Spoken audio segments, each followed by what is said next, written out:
आओ बच्चे, पिछले क्लास में हम लोग रैंडम वेरिएबल और प्रोबेबिलिटी डिस्ट्रीब्यूशन के प्रॉब्लम बनाने का अप्रोच देखे थे और प्रॉब्लम भी हम लोग को मिला था। ठीक है, तो आज हम लोग उसी प्रॉब्लम पर डिस्कस करने जा रहे हैं। जो प्रॉब्लम हम लोग को मिला हुआ है बनाने के लिए, उसी पर आज हम लोग डिस्कस करने जा रहे हैं कुछ इंपॉर्टेंट प्रॉब्लम्स पर। ठीक है, प्रोबेबिलिटी डिस्ट्रीब्यूशन और रैंडम वेरिएबल का। तो आइए आज उसी पर डिस्कशन करते हैं।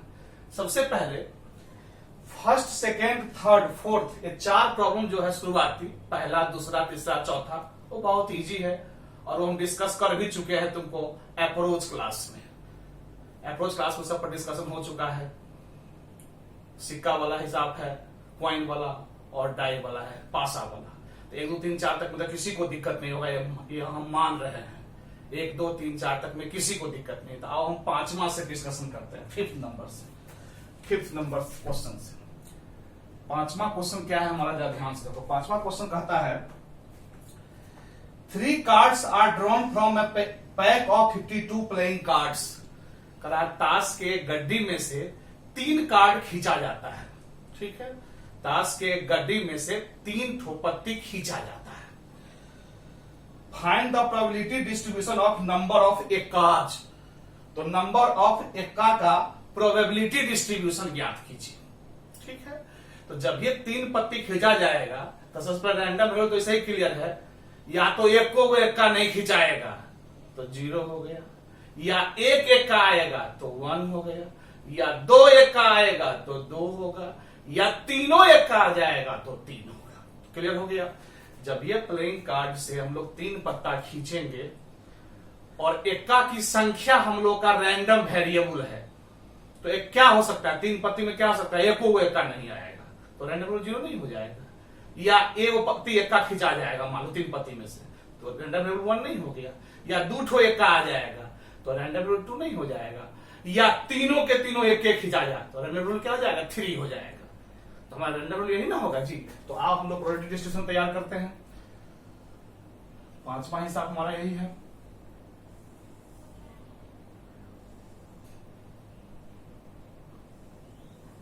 हो गया रैंडम वेरिएबल, हो गया probability of random variable, random variable और प्रोबेबिलिटी ऑफ रैंडम वेरिएबल। अब आओ, तो रैंडम वेरिएबल वाला क्या क्या होगा, रैंडम वेरिएबल को हम लोग कैपिटल से इंडिकेट करते हैं। या तो 0 होगा यानी एक भी एक्का नहीं आएगा, या 1 होगा यानी एगो एक्का आ गया 3 पत्ती में से, या 2 हो गया, या 3 हो जाएगा यानी तीनों का तीनों एक्का आ जाएगा। जब ये ताश के गड्डी से 3 पत्ता खींचेंगे और एक्का की संख्या हमारा रैंडम वेरिएबल, हम पहले ही कर चुके हैं कि रैंडम वेरिएबल हमेशा हम लोग का क्या रहता है, डिफाइंड रहता है। क्लियर है, हमेशा हम लोग क्या रहता है, डिफाइंड रहता है। ध्यान रखना इस बात को। तो 3 पत्ती में या तो एक भी एक्का नहीं आया, नंबर ऑफ एक्का कर रहा है, एक भी एक्का नहीं आया तो मतलब नंबर 0 हो जाएगा, या एक एक्का आएगा तो 1 हो गया, या 2 आएगा तो 2, या तीनों एक्का आ जाएगा तो 3 हो जाएगा। अब आइए इसका प्रोबेबिलिटी हम लोग निकाल लेते हैं। इस प्रोबेबिलिटी यहां डाल देंगे, यही हमारा डिस्ट्रीब्यूशन हुआ। डिस्ट्रीब्यूशन तो बहुत हल्का होता है प्रोबेबिलिटी डिस्ट्रीब्यूशन बनाना। अब आइए probability random variable is equal to 0। Random variable जब 0 है तो प्रोबेबिलिटी क्या हो, यानी यहां पर क्या भराएगा। तो आओ, यानी ताश से हम आगे ही कह चुके हैं, सैंपल स्पेस हमारा क्लियर है कि 52C3 होगा, क्योंकि ताश से गड्डी से हम 3 पत्ता खींचते हैं। बहुत समझ में आया। ताश से गड्डी से कितना पत्ता खींचना है, 3 पत्ता। तो 52C3 तो हमारा सैंपल स्पेस तो होगा ही 52C3, क्योंकि 3 पत्ता खींचना है। कह रहा है क्वेश्चन कि 3 cards are drawn from a pack of 52 playing cards. तो 52C3 हमारा सैंपल स्पेस है। नंबर ऑफ घटना बटे नंबर ऑफ सैंपल स्पेस, उसी को तो प्रोबेबिलिटी कहता है। घटना रैंडम वेरिएबल 0 है, इस समय घटना पता चल रहा है। 0 होने का मतलब है कि एको एक्का नहीं आया, तो इसका मतलब है कि वह तीनों पत्ती बिना एक्का वाला में से आया होगा। तो प्लेइंग कार्ड में एक्का कितने होते हैं, 4 होते हैं। हार्ट का, डायमंड का, स्पीड का और क्लब का 4 गो एक्का होता है। तो 52 में से 4 घटा दो, कितना हो गया, 48 पत्ती ऐसे हैं प्लेइंग कार्ड में जो नन एक्का होते हैं, इसमें एक्का नहीं होता है। 4 एक्का हटा देंगे तो 48 पत्ती बचेगा। तो उसी नन एक्का वाला में से 3 को खिंचाया होगा जो एक्का नहीं आया होगा, इसलिए रैंडम वेरिएबल हमारा क्या है, 0 है। यहां घटना हमारा हो जाएगा 48C3। 48C3 कौन लिखा है, समझ में आया। ओके, रैंडम वेरिएबल 0 होने का मतलब है एक भी एक्का नहीं आया, तो बिना एक्का वाला में से खिंचाया होगा तब एक्का नहीं आया, तो बिना एक्का वाला पत्ती कितना होता है, 48 ठो। तो 48 में से कोई 3 पत्ती खिंचाया होगा तब इक्का नहीं आया होगा। सैंपल में तो जान ही रहे हो 52 से, जब इसका मान तुम निकाल लेना, तुम जानते हो वैल्यू जो निकलेगा वही यहां पर हम लोग फिल कर देंगे। समझ में आ गया? इसी प्रकार से probability when random variable is equal to 1 होने, रैंडम वेरिएबल 1 होने का मतलब क्या हो गया? सैंपल स्पेस तो फिर क्लियर है, 52C3 तो होबे करेगा, इसमें तो कोई दिक्कत नहीं है। 52C3 अब नंबर घटना 1 होने का मतलब हो गया एगो इक्का आया, तो इसका मतलब है कि एगो इक्का आया होगा, 2 इक्का नहीं, वो 3 पत्ती खींचना ना है, तो 1 इक्का आया होगा, 2 इक्का नहीं आया होगा, तो 1 इक्का आया होगा मतलब इक्का 4 गो होता है, तो 4C1 हो गया होगा, एंड 4 गो इक्का में से एगो इक्का आ गया होगा, क्योंकि एक है इनटू बिना इक्का वाला में, यानी 48 गो पत्ती बिना इक्का का होता है, तो उसमें से जरूर 2 गो पत्ती खिंचाया होगा, क्योंकि 3 ही पत्ती खींचना है, 3 पत्ती, तो 48C2 यानी बिना इक्का वाला में से 2 ठो खिंचाया, एंड इसलिए गुना लिखे हैं, और इक्का में से 1 है तब नहीं 1 इक्का है, इसलिए 4C1 इंटू 48C2। अब इसका वैल्यू निकाल लेंगे, जो मान निकलेगा वो यहां पर हम फिल कर देंगे। क्लियर है? इस प्रकार से probability when random variable is equal to 2, random variable 2 का मतलब हुआ कि 2 को इक्का खिंचाया। समझ में आया होगा? तो फिर सैंपल स्पेस तुम जानते ही हो 52C3, क्योंकि सैंपल स्पेस में कोई कंडीशन ऑपरेशन नहीं होता है, घटना रैंडम वेरिएबल में वो घटना तो चलता है, घटना इवेंट, तो 2 है ना, मतलब 2 इक्का खिंचाया, तो पत्ती तो 3 खींचते, इसका जो 2 को इक्का खिंचाया होगा, एगो इक्का नहीं खिंचाया होगा, तो इसका इवेंट्स का संख्या जाएगा 4C2, यानी 4 गो इक्का में से 2 ठो इक्का खिंचा गया, इनटू बिना इक्का वाला में से यानी 48 गो में से 1 पत्ती खिंचाया होगा, क्योंकि 3 पत्ती न खींचना है जी, तो 2 पत्ती इक्का खिंचाया, जो 2 नंबर ऑफ इक्का है, और बिना इक्का वाला से 1 तो 2 1 3। अब इसका वैल्यू निकाल लेंगे, जो निकलेगा वो यहां पर हम फिल कर देंगे, यहां पर भर देंगे, वैल्यू निकालना सिंपल है। और probability when random variable is equal to 3, फिर यहां पर सैंपल स्पेस तो 52C3 तो होबे करेगा, रैंडम वेरिएबल 3 का मतलब हुआ कि 3 के तीनों पत्ती इक्का ही आया, तो इक्का क्या होता है 4 गो, तो उसी 4 में से कोई 3 इक्का आया होगा, तो 4C3, क्योंकि 3 खींचना है, 3 खिंचा गया, यही हमारा घटना होगी, नंबर ऑफ घटना होगी, नंबर ऑफ सैंपल स्पेस, इसका जो वैल्यू आएगा सो यहां पर भर देंगे, और इस प्रकार से यही हमारा प्रोबेबिलिटी डिस्ट्रीब्यूशन तैयार हो गया। यही प्रोबेबिलिटी डिस्ट्रीब्यूशन कहते किसको है? ऐसा डाटा आंकड़ा जहां पर रैंडम वेरिएबल का वैल्यू और उसका प्रोबेबिलिटी दिया रहे, उसी आंकड़ा को प्रोबेबिलिटी डिस्ट्रीब्यूशन कहा जाता है। तो तुम लोगों को 5वां हिसाब बढ़िया से समझ में आ गया, कैलकुलेशन करके एनसीआर फॉर्मूला पर कैलकुलेशन करके जो मान आएगा सो इस समय भर देना, वही हमारा आंसर हो जाएगा। क्लियर है? तो चलो सबसे और आगे बढ़ते हैं।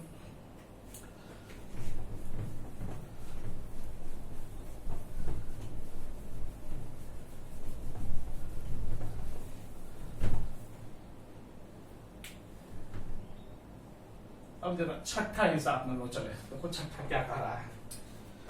2 cards are drawn successively without replacement, आ गया डिपेंडेंट इवेंट। करा कि ताश के गड्डी में से 2 पत्ता खींचते हैं, लेकिन विदाउट रिप्लेसमेंट, यानी एक पत्ता जब खींच लेते हैं तो पुनः उसको ताश के गड्डी में नहीं डालते हैं, यानी पहला बार में 52 पत्ती पर काम करना है, और दूसरा बार में 51 पत्ती हो जाएगा, क्योंकि विदाउट रिप्लेसमेंट कर रहा है, यानी बिना रिप्लेस किए हुए, डिपेंडेंट इवेंट। क्लियर है? तो आइए, तो 2 cards are drawn successively without replacement from a well shuffled pack of 52 cards. ठीक है, find the probability distribution of number of hearts. हाँ, करातास से गड्डी में से 2 पत्ता खींचते हैं बिना रिप्लेसमेंट किए हुए, यानी जो पहला बार खींच लेते हैं उसको पुनः गड्डी में नहीं डालते हैं, पहला बार में 52 ऑप्शन, दूसरा बार में 51 ऑप्शन, डिपेंडेंट इवेंट। तो कह रहा है प्रोबेबिलिटी डिस्ट्रीब्यूशन तैयार कीजिए, रैंडम वेरिएबल दिया हुआ है नंबर ऑफ हार्ट्स, यानी लाल पान की संख्या, हार्ट्स मान होता है लाल पान की संख्या। क्लियर है? जो डिस्ट्रीब्यूशन रैंडम वेरिएबल का तैयार डिस्ट्रीब्यूशन आएंगे, रैंडम वेरिएबल का कहता है नंबर ऑफ हार्ट्स, यानी लाल पान की संख्या हमारा रैंडम वेरिएबल है। तुम ही बताओ, तो 2 को पत्ता खींचेंगे तो क्या होगा? एक रैंडम वेरिएबल तो डायरेक्ट लिखते हैं, फिर से देखो 2 पत्ता अगर खींचेंगे तो या तो एको को लाल पान नहीं खिंचाएगा तो नंबर हो गया 0, या एक को लाल पान आ जाएगा यानी हार्ट आ जाएगा तो 1 हो गया रैंडम वेरिएबल, या दोनों लाल पान आ जाएगा यानी हार्ट आ जाएगा, उसी को हार्ट हम बोलते हैं, यानी तो रैंडम वेरिएबल 2 हो जाए। यानी मेरा कहना है कि रैंडम वेरिएबल क्या क्या होगा? 0, 1 और 2, या तो एक भी हार्ट नहीं आएगा तो रैंडम वेरिएबल 0 हो गया, या एक हार्ट आ जाएगा तो रैंडम वेरिएबल 1 हो गया, या दोनों हार्ट आ जाएगा तो रैंडम वेरिएबल हमारा 2 हो गया, क्योंकि दो पत्ता खींचेंगे तो यही ना होगा कि एक भी हर्ट नहीं आएगा या लालपन नहीं आएगा, या एगो आएगा या दोनों आ जाएगा लालेपन। तो 0, 1 और 2 बन रहा है। तो आओ इसका डिस्ट्रीब्यूशन तैयार करते हैं।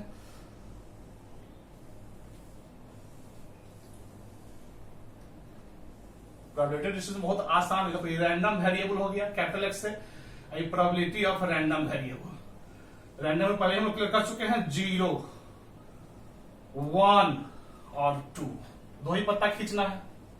क्लियर है? अब आइए इसका प्रोबेबिलिटी निकाल। तो प्रोबेबिलिटी हुआ रैंडम इक्वल टू 0। 0 होने का मतलब क्या हुआ कि पहला बार भी खींचे होंगे तो एक का नहीं आया, देखते हैं हर्ट नहीं आया होगा, लालपन एक का नहीं है, हर्ट है। यानी पहला बार भी पत्ती खींचे होंगे तो हमको हर्ट नहीं आया होगा, और दूसरा बार भी खींचे होंगे तो हर्ट नहीं आया होगा, तब ना मतलब रैंडम वेरिएबल हमारा 0 हो गया है, यानी एक को हर्ट नहीं मिला दोनों पत्ती में से। क्लियर है? तो आइए, तो पहला बार खींचे होंगे तो हर्ट नहीं आया होगा, तो हर्ट लालपन कितना होता है? 13 को। तो 13 लालपन को हटा दे तो बिना लालपन वाला पत्ती यानी बिना हर्ट वाला पत्ती कितना हो गया? 39 ठो। बिना हर्ट का, बिना लालपन का पत्ती 39 से ना हुआ जी, 39, 52, 13 को हटा दिया। इसका तो उसी बिना लालपन वाला, बिना हर्ट वाला कार्ड मतलब हुआ 39 कार्ड, उसी में से कोई पत्ती खिंचाया होगा। तो 39C1 अब बाई 52C1। ये समझ में आया कि नहीं आया? रैंडम वेरिएबल 0 का मतलब हुआ कि हर्ट पहला बार में भी नहीं आया होगा और हर्ट दूसरा बार में भी नहीं आया होगा, इसी को 0 बोले हैं। तो पहला बार में नहीं आया होगा तो क्या आया होगा? तो बिना हर्ट वाला तो 39C1। अब बट सैंपल स्पेस तो समझ ही रहे हो, उसमें कोई कंडीशन नहीं होता है, 52C1। ये हो गया पहला घटना, एंड यानी इनटू। अब दूसरा बार में भी हर्ट नहीं आया, तो दूसरा बार में भी जो हर्ट नहीं आया तो इसका मतलब हो गया कि पहला बार में से वो तो खिंचा गया था। मेरा बात समझ में आ गया होगा? विदाउट रिप्लेसमेंट है। 39 को के बदला 38 को पत्ती रह चुका है हमारे कार्ड में बिना लालपन वाला, उसी में से कोई एक खिंचाएगा। तो 38C1 अब बटे 51C1। 51C1 क्यों लिखा तो समझ चुका होगा, क्योंकि विदाउट रिप्लेसमेंट का हिसाब है, बिना रिप्लेस किए हुए। तो पहला बार में 52 पत्ती था और दूसरा बार मेरे पास हो गया 51 पत्ती, इसीलिए क्योंकि वो जिस पत्ती को लाए थे उसको पुनः स्थापित नहीं किया, उसको विथ रिप्लेसमेंट कर देते तो यहाँ भी 52C1 और यहाँ भी 39C1 होता, और यहाँ 39 के बदला 38 हो गया, क्योंकि ये वो तो खिंचा चुका है बिना लालपन वाला पत्ती, तो 38 से बना चुका है, तो उसमें से कोई एक खींचना है, वो लालपन आना नहीं है। तो 38C1 बटे 51C1 इसका हम निकाल लेंगे, जो आएगा वो, जो आंसर आएगा उसको यहाँ पर हम फिल कर लेंगे। समझ में आ रहा है? इसी प्रकार से probability when random variable is equal to 1। अब random variable is equal to 1 का मतलब तुम समझ गया होगा क्या, कि एगो लालपन आया, यानी पहला बार में हर्ट आया लालपन और दूसरा बार में नॉन हर्ट आया। हम इसे रफ में दिखा रहे हैं, नॉन हर्ट। ये हो गया पहला बार में और ये हो गया दूसरा बार में। यही खेला हुआ होगा कि एगो लालपन आया होगा और एगो लालपन नहीं आया होगा। तो आओ यही पर काम करते हैं। तो पहला बार में हर्ट आना, तो हर्ट कितना होता है? 13 ठो। तो 13C1 अब बाई 52C1। किसी को दिक्कत है तो बोलना। 13C1 अब बटे 52C1। क्लियर तो हो गया होगा? 13C1 अब बटे 52C1। ये हो गया पहला बार में हर्ट आना, एंड इनटू जो दो पत्ती खींचते हैं। दूसरा बार में हर्ट नहीं आना, तब ना एक संख्या बनेगा हर्ट का। तो दूसरा बार में हर्ट नहीं आना, लालपन नहीं आना, तो लालपन नहीं वाला पत्ती कितना होता है? 39 ठो। उसमें से कोई एक आया होगा, तो 39C1 अब बटे 51C1। ये 51 क्यों हुआ तुम लोग समझ गया होगा, क्योंकि विदाउट रिप्लेसमेंट है, क्योंकि एक पत्ती हर्ट जो खिंचा गया है तो ताश में अब हमारे पास 12 ठो हर्ट और अब बाकी उधर 39 को बचे, तो 40 12 51 ही पत्ती नहीं, एक पत्ती खिंचा चुका, इसलिए यहाँ 51C1 हो गया है। और 39 पे नॉन हर्ट तो 39 को है ही है, यहाँ तो हर्ट ना हम लोग खींचे हैं, इसलिए यहाँ पर 39C1 और नीचे 51C1। तो इसका वैल्यू निकाल लेंगे जो हाँ, तो ये तो हाँ, अब 1 मिनट और कुछ बात है, ध्यान सुनो। तो ये रैंडम वेरिएबल 1 पर हम लोग क्या किए हैं? पहला बार हर्ट, दूसरा बार नॉन हर्ट। लेकिन ऐसा भी तो हो सकता है कि पहले बार नॉन हर्ट, ऐसा भी हो सकता है कि पहला बार नॉन हर्ट यानी लालपन नहीं आ गया, दूसरे बार हर्ट आ जाए, ऐसा भी केस तो हो सकता है, ऐसा भी। तो इस स्थिति में तो रैंडम वेरिएबल एक ही होगा। मेरा बात समझ में आ गया होगा कि पहला 2 पत्ती खींचना, तो पहला बार में लालपन खींचे, दूसरा बार में लालपन नहीं खींचे, तो एक लालपन आया कि नहीं आया? या ऐसा ही होता कि पहला बार में ही लालपन नहीं खिंचाता और दूसरे बार में खिंचा जाता, तो अभी एक होता कि नहीं होता, इसलिए यही साफ एक केस में और बनेगा, या तो एक केस करो या इंटू 2 से मल्टीप्लाई इसमें कर दो। समझ में आया? क्योंकि प्लस करके फिर एक केस करोगे तो वही होगा, तो 2 से मल्टीप्लाई 2 केस मिल जा रहा है, क्योंकि पहला बार में हर्ट आना, दूसरा में नन हर्ट आना, या पहले बार में नन हर्ट आना, दूसरा बार में हर्ट आ जाना, इसलिए इंटू 2 कर दिया। अब जिसका जो वैल्यू होगा वो निकाल करके यहाँ पर उसको हम फिल कर देंगे, भर देंगे, ठीक है। और इस प्रकार से probability when random variable is equal to 2। अब तू समझ चुका होगा रैंडम वेरिएबल 2 होने का मतलब कि दोनों बार में हर्ट आया, पहला बार में भी हर्ट आया है और दूसरे बार में भी हर्ट आया, इसमें कोई दो केस, इसमें एक ही केस बनेंगे, तो दोनों बार हर्ट आना, इसी में 2 केस बना है। 9 है वो एक केस, दोनों बार हर्ट है वो भी एक केस, क्योंकि एक हर्ट और एक नॉन हर्ट, इसलिए 2 केस इंटू 2 से मल्टीप्लाई हुआ है, क्लियर है। और दोनों बार में हर्ट आना, तो हर्ट कितना होता है 13, तो 13C1 बटे 52C1 इंटू फिर हर्टे आना, तो हर्ट में 13 से एक घट गया तो क्या हो गया 12C1 और इधर जाएगा 51C1, क्योंकि विदाउट रिप्लेसमेंट, बिना रिप्लेस किए हुए। पहला पत्ती खींच देते हैं, तुम्हारे ताश से कटे में एक पत्ती घट जाता है, क्योंकि लाल पानी खिंचाया है तो लालपन 12 को रह गया 51C1, इसका जो वैल्यू आएगा सो निकाल लेंगे, वो यहाँ पर फिल करते हैं, और इस प्रकार से हम लोग का ये डिस्ट्रीब्यूशन तैयार हो गया। यही हमारा प्रोबेबिलिटी डिस्ट्रीब्यूशन तैयार करना। तो क्या तुम लोग को समझ में आ गया? यही हमारा डिस्ट्रीब्यूशन हुआ। तो प्रोबेबिलिटी डिस्ट्रीब्यूशन कोई बहुत भारी नहीं है, बहुत हल्का चीज है, क्लियर है। आओ एक आध हिसाब और देखते हैं।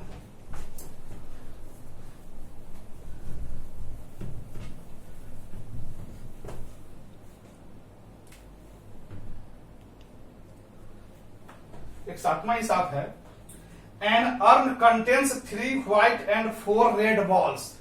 एक बैग में 3 व्हाइट है और 4 रेड बॉल है, ठीक है। एक अर्न मतलब बैग ही समझो। एक अर्न में 3 ठो उजला और 4 ठो लाल गेंद है, ठीक है। 3 white and 4 red balls. 3 balls are drawn 1 by 1 with replacement। हाँ वो देखो अभी बनाए विदाउट रिप्लेसमेंट, अब विथ रिप्लेसमेंट। विथ रिप्लेसमेंट मतलब कि एक बॉल खींचे पुनः उसको उसमें डाल देंगे, फिर खींचेंगे पुनः डाल देंगे, यानी उसको ऐसा नहीं कि खींच के उसको हटा देंगे, यानी ये यह जो हो गया सो इंडिपेंडेंट इवेंट हो गया, स्वतंत्र घटना। वही कहा कि 3 balls are drawn 1 by 1 with replacement। Find the probability distribution of number of red ball। Red ball का प्रोबेबिलिटी डिस्ट्रीब्यूशन हम लोग को तैयार करना है, रेड बॉल का। तो ये बताओ तो 3 गो बॉल खींचेंगे एक एक करके तो क्या होगा, एको गो रेड नहीं निकलेगा तो 0 हो गया, या एक गो निकलेगा तो 1 हुआ, या 2 गो रेड बॉल निकल जाएगा तो 2 होगा, या तीनों रेड बॉल निकल जाएगा तो 3 होगा। रैंडम रेड तो इसे ही पता चल जाता है, डायरेक्ट हम लिख सकते हैं।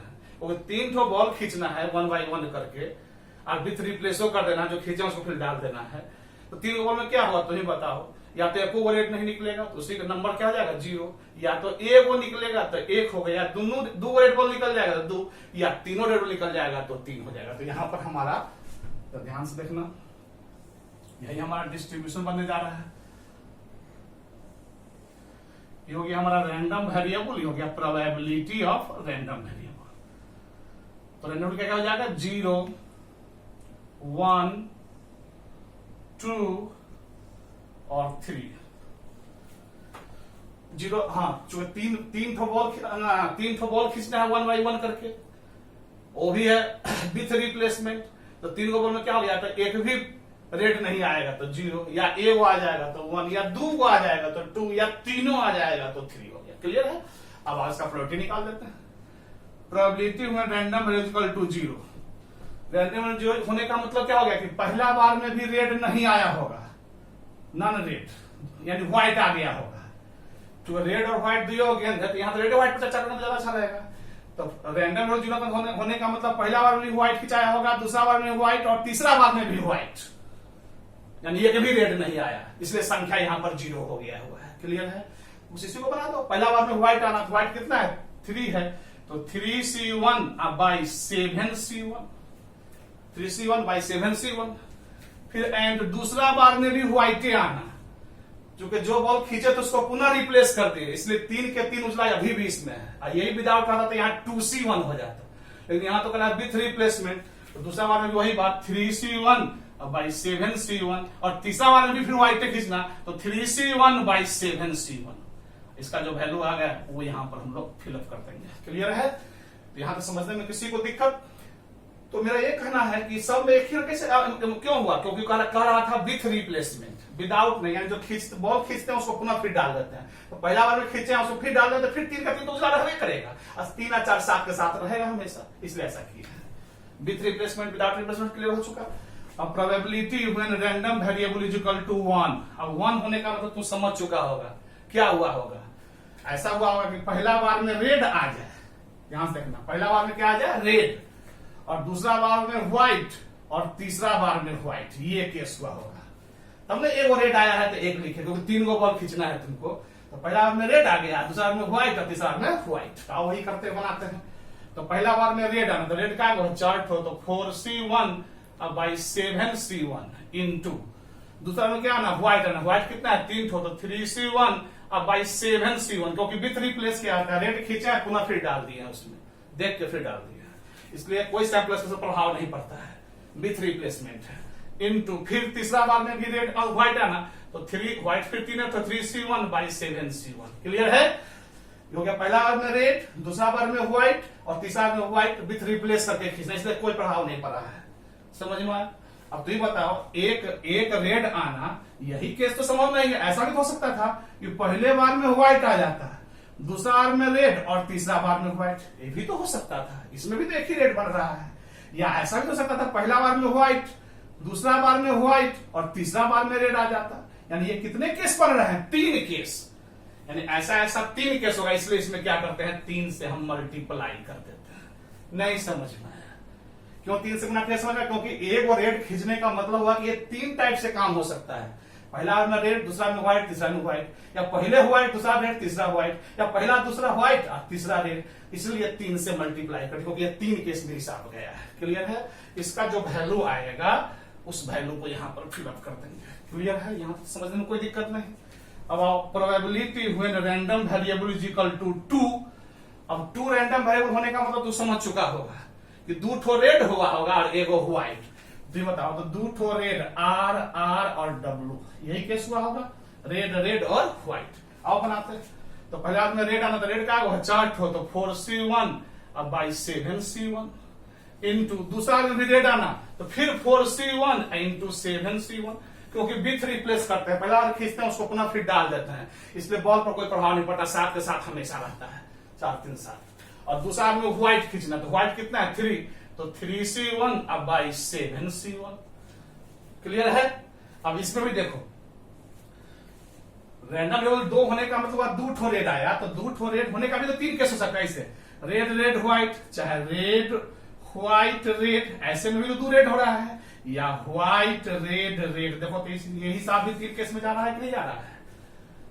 2 ठो रेड आना तो या तो ऐसे हो सकता है, या तो ऐसे, या तो ऐसे, इसलिए इसमें भी हम लोग क्या करेंगे 3 से मल्टीप्लाई करेंगे, क्योंकि ये 3 केस में हिसाब जाएगा, ऐसा 3 वो केस बनेगा जोड़, इसलिए 3 से गुना ही कर देते हैं हम।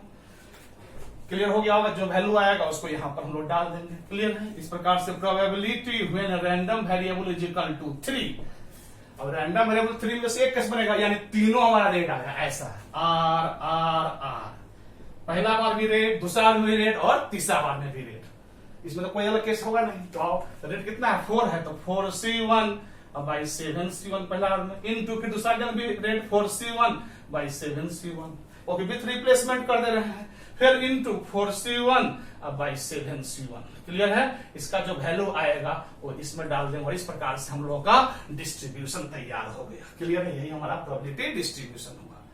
तुम लोग समझ चुका होगा, यहां तक समझने में तो किसी को दिक्कत नहीं। अब आओ एक हिसाब और हम लोग देखते हैं।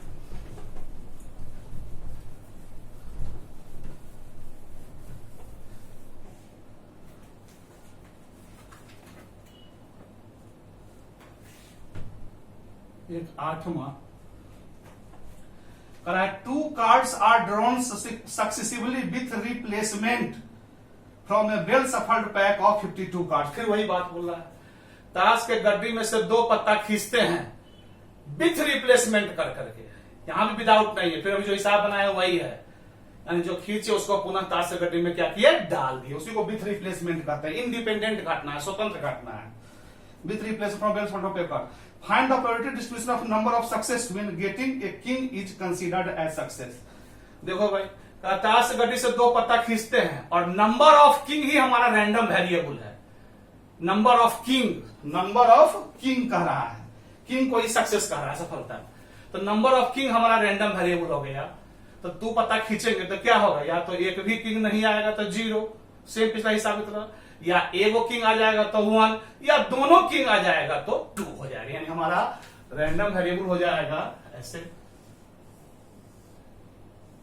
यही हमारा रैंडम वेरिएबल हो गया। प्रोबेबिलिटी ऑफ रैंडम वेरिएबल 0, 1 और 2। तो समझ गया होगा, क्योंकि ताश के गड्डी से दो पत्ता खींचते हैं विथ रिप्लेसमेंट करके, यानी वो खींचे तो पुनः उसको ताश गड्डी में डाल देते हैं, हटाते नहीं, विदाउट नहीं, विथ है। तो नंबर ऑफ किंग का प्रोबेबिलिटी डिस्ट्रीब्यूशन तैयार की। तो नंबर ऑफ किंग यानी बादशाह का, तो दो पत्ता खींचेंगे क्या होगा, या तो एक को बादशाह नहीं आएगा, एक को किंग नहीं आएगा तो 0, या एक को किंग आ जाएगा तो 1, या दोनों किंग आ जाएगा तो 2 होगा। तो 0, 1, 2 यही ना होगा जी। यहां तो समझने में किसी को दिक्कत नहीं। अब आइए अब इसका प्रोबेबिलिटी निकाल देते हैं। Probability random variable is equal to 0, मतलब क्या हुआ, रैंडम 0 होने का मतलब हुआ दो पत्ता खींच रहे हैं तो पहला बार में भी नॉन किंग आया होगा और दूसरा बार में भी नॉन किंग, यानी किंग नहीं और किंग नहीं, यही ना कहानी हुआ होगा। तो मतलब 0 हो गया, यानी एक भी किंग नहीं आया, पहला बार में भी नहीं और दूसरा बार में भी नहीं।